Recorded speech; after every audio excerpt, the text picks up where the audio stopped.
Ramdam po hanggang sa eskwelahan ng biktima ng ligaw na bala na si Stephanie Nicole Elia ang kalungkutan dahil sa kanyang pagpanaw. Ang mga kaanak naman ni Nicole patuloy na nananawagan ng hustisya.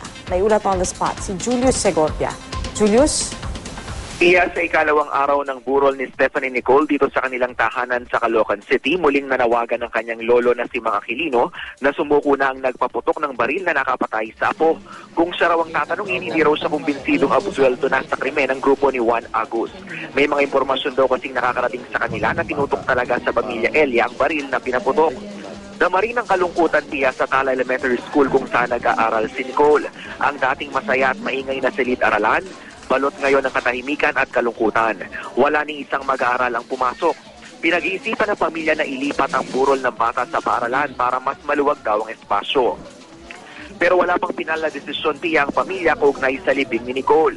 Una nang sinabi na posibleng sa susunod na Sabado ihatid sa huling hantungan ng inosenteng bata.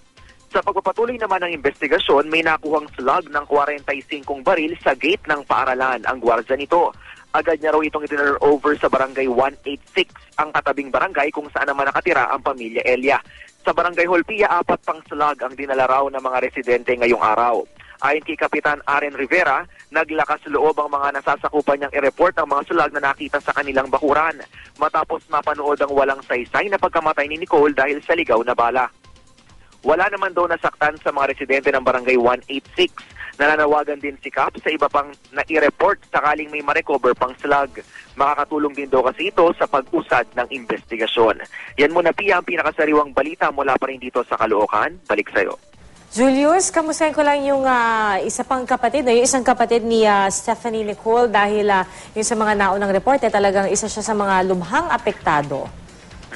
Kahapon, Pia, nung nakikita ko itong bata, itong si Ken kasi yung palayo niya, Pia, masiwal at masigla naman yung bata. Ito yung mga oras na hindi pa naiuwi itong labi ni Nicole dito sa kanilang tahanan. Pero nitong gabi, hindi na natin siya nasilayan pa. At kwento nga ni Mang Jay, talagang lubos yung kalungkutan nitong bata. May mga pagkakataon daw na kapag napag-uusapan nila doon sa pamilya, yung nangyari nga, yung sinabi nitong si Nicole, hindi raw mapigilan nitong bata yung kanyang emosyon.